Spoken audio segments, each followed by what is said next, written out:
Hi guys, welcome back. It's Lisa. If you are new to the channel, welcome. Today I've got another super simple glam DIY for us.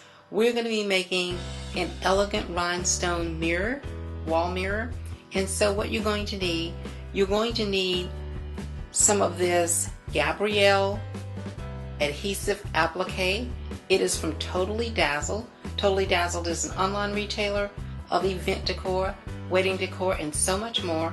I will have Totally Dazzled's information along with my custom affiliate links in the description box below for you guys to check them out.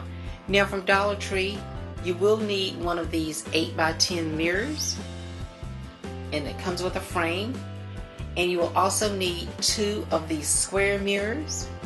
I'm going to be using both hot glue and tacky glue on this project, but if you'd like to make any of the components permanent, please use something like E6000 or an epoxy bond, and that will help to make it permanent.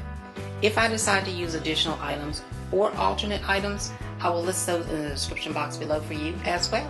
Let's get started.